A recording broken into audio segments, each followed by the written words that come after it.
Now for our story. The lobby of the Vista Del Mar Hotel in Miami Beach was spacious and cool, luxuriant with the green foliage of potted tropical plants. It was a wide thoroughfare through which flowed a constant stream of smartly dressed men and women. Occasionally, a spurt of bright, empty laughter rose and fell quickly, punctuating the steady hum of voices. In a little alcove near the windows, a young woman sat smoking nervously while she looked with a searching, anxious expression into the face of each person who passed. Suddenly, she tamped out her cigarette in an ashtray, rose hurriedly, and intercepted a tall, handsome man who was heading for the outer entrance. Paul. Hello, Kitt. Is that all you have to say? Just hello? Aren't you surprised to see me? Not in the least, Kitt. When I got this series of messages demanding that I call a certain Karen Cummings, I knew at once it was you. That's not very subtle, you know. K.C. Kitt Calvert becomes Karen Cummings. Did you think I'd be fooled so easily? Oh, so you did get my messages. Certainly. But you chose to ignore them. Why, Paul? I should think that would be obvious. Perhaps it should have been. I'm afraid, though, I've lost the gift of distinguishing the obvious from the obscure. Paul, do let's sit down somewhere. I have to talk to you. Frankly, Kitt, there's not much point to our talking about anything. I'm surprised at you. You used to be disagreeable sometimes, but you were never ungracious, Paul. You mean I used to be disagreeable in a gracious sort of way, and now I'm simply disagreeable in a disagreeable sort of way? Well, perhaps you're right about that. In fact, I might go so far as to say... Oh, do at least come and sit down, Paul. You can do that much. All right, Kitt. But believe me, you're wasting your time. Perhaps I am. We'll see. All right, Kitt, here we are. You needn't be so grim about it. Grim? No, I'm not grim. Just detached, impersonal, and bored, Kitt. In fact, quite bored. If you persist in behaving like this, Paul, you'll make it very difficult for me. Well, I warned you. I suppose you want me to ask you questions, what you're doing here and so forth. But I know what you're doing here, Kitt. I've read the papers. And that little affair of yours in Huntsville made the front page. It's been rather a dull season for lurid copy. Of course, you were crowded off in the next edition by a murder, but... Anyway, I know all about the payoff to that pleasant little intrigue we cooked up together. And I must say I owe you a vote of thanks. You do? Oh, definitely. If you hadn't brushed me off in your charming way, I might have been caught up in it myself. As it was, I read the account of Lisa's turning up, her triumphant exit with her child and husband, with the polite interest of an innocent bystander. A bystander, maybe.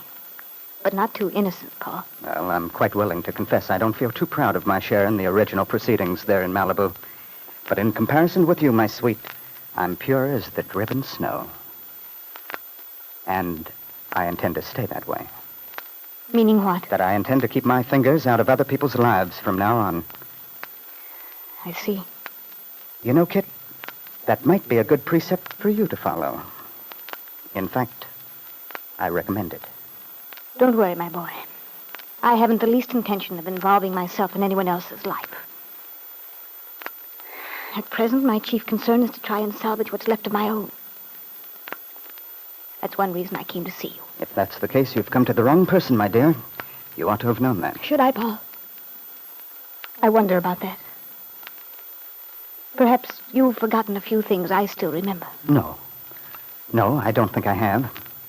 If you're referring to some rather thoughtless declarations I made in the past concerning my feelings for you, I remember them well enough. But that's in the long dead and buried past, Kitt. I see. Surely you're not surprised. No. No, I'm not surprised. I know better than to expect to find loyalty anywhere. Loyalty? I'm amazed you dare to mention the word. That anyone capable of such duplicity, such absolute ruthless savagery toward another person... Good Lord, Kitt, if I were you, I'd delete the word loyalty from my vocabulary. Now, Paul, I hope you're enjoying yourself. You can believe me, I'm not. I find this whole discussion most distasteful. I rather thought you were having a fine time. All this vindictiveness, seeing me crawl. I expected a certain amount of it. It's one of the reasons I dared to come to you. I'm afraid I don't follow you. I knew you'd think it a bit brash of me to follow you here, considering how we parted.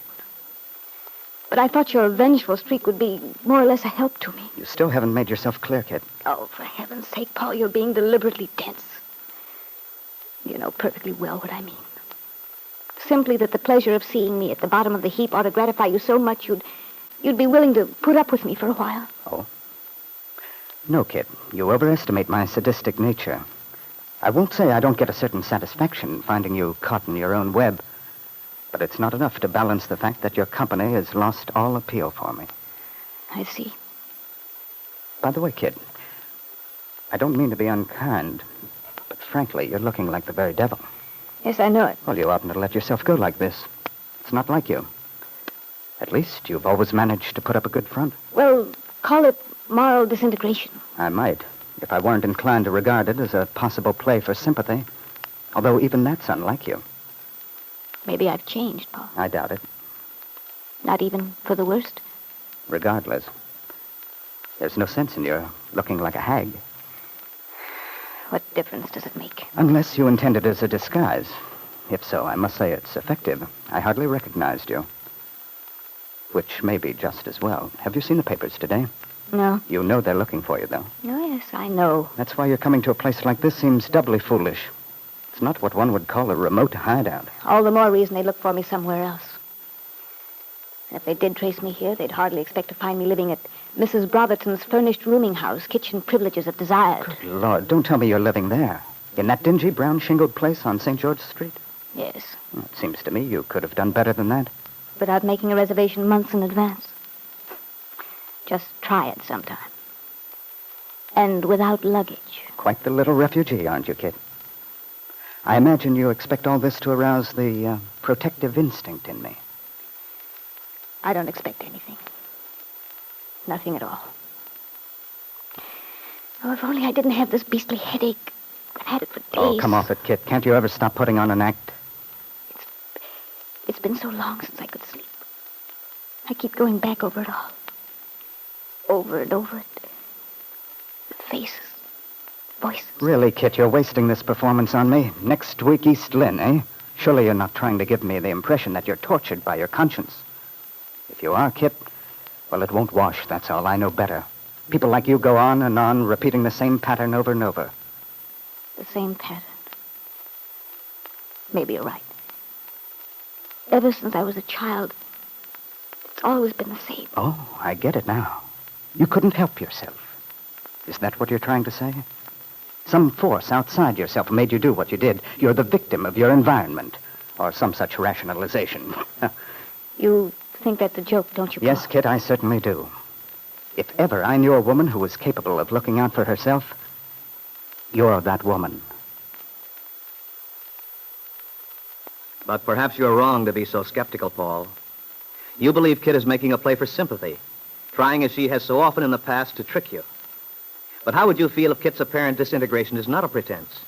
If you knew that for once in her life, Kitt Calvert is desperately in earnest, that she feels her hold on reality slipping, the line between the past and present becoming more and more vague to her, and the ability to distinguish between actuality and fantasy, something she is struggling with less and less success to retain.